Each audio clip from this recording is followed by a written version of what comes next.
We turned our calendars to November on Friday, which means it's playoff time in fall high school sports. But while postseason high school football kicked off on Friday, the City Soccer Championships were held on Wednesday over at Boston English. So let's head out to the soccer field there. It's the Boys Soccer City Championship. East Boston Jets carrying an undefeated regular season into this one, but it was Burke on fire early. Off the corner kick, it's Domingo Tavares putting it home for the Bulldogs. They go up 1-0 there in the first half.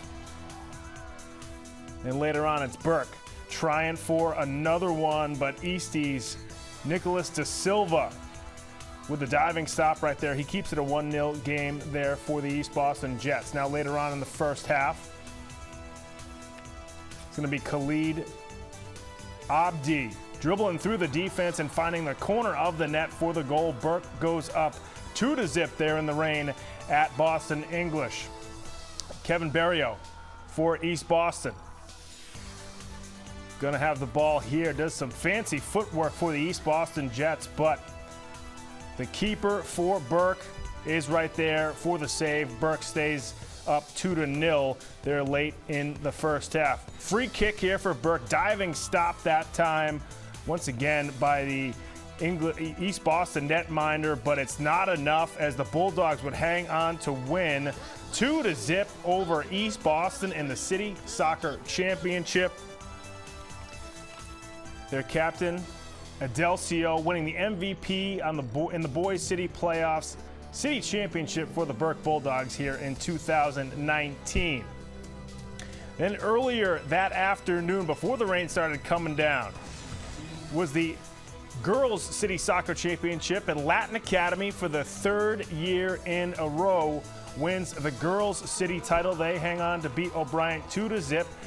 Lizzie Frateroli wins the playoff MVP for Latin Academy as they win the 2019 Girls City Soccer title there at Boston English High.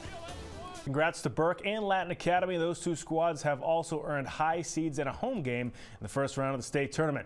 Now, speaking of the state tournament, the state football playoffs began on Friday night, and 5 BPS high school football teams were in action, including the O'Brien Tigers, who had to travel all the way up to Chelmsford to take on the 3-seeded Lowell Catholic Crusaders. So let's head up to Chelmsford High for this one. There you see starting running back for Lowell Catholic, Ian Nichols, getting pumped up before the game. First quarter, no score. Starting O'Brien running back Curlin's Ginty, very good back for the Tigers, got his ankle twisted up a bit there. He would not return for the rest of the game. Big loss for O'Brien, but they hung tough. Michael Brooks rolling to his right, finds a wide open Khalil Davis for a 30-yard touchdown connection.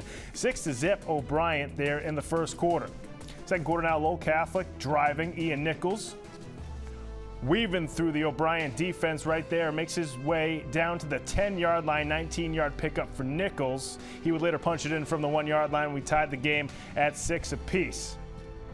About a minute to go here in the second quarter. Lowell Catholic quarterback Ryan Penrose gets the ball stripped by Omi Grell. Tigers recover and get it in Crusader territory inside the 40-yard line with about 50 seconds left before the half. Tigers now at the 11. It's Brooks again, finding Davis again, this time in the back of the end zone. Touchdown connection number 2 for both of them. Tigers go up 13-6 at the half. Third quarter, Penrose, this time on a 9-yard scamper as he makes his way down to the 20-yard line for Lowell Catholic.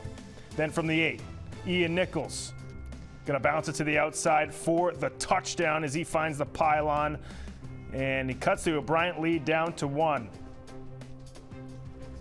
Then on the 2-point conversion, it's Penrose rolling to his right. He finds Andrew Martin just past the goal line. 2-point conversion puts the Crusaders up by 1. Now it's O'Brien. On the very next offensive play, Brooks finds Antoine Fisher, who turns on the Jets. 64-yard touchdown reception there for Fisher as the Tigers go back on top, 19-14. Early in the fourth quarter now, Nichols going to cut it to the sideline, make his way inside the 20-yard line here for Lowell Catholic as they're trying to put together a drive. Now it's going to be 3rd and goal now for the Crusaders. Penrose rolling to his right, finds Keenan Rudy Foal on the side of the end zone for the touchdown. That gives them a 1-point lead over O'Brien. 1:36 left to go now. Last chance for the Tigers. Brooks looking down the sideline for Davis, but the ball is picked off and wrestled away by Declan Donaghy, and Lowell Catholic hangs on to win 20-19 over O'Brien. Here are some more of the playoff scores from Friday night. Latin Academy just edges out Neshobatek 19-18. Cruz with 2 rushing touchdowns for the Dragons. They're heading to Manchester, Essex on Saturday at noon. Roxbury Prep able to hang on and beat Tech Boston at Tech Boston 8-0.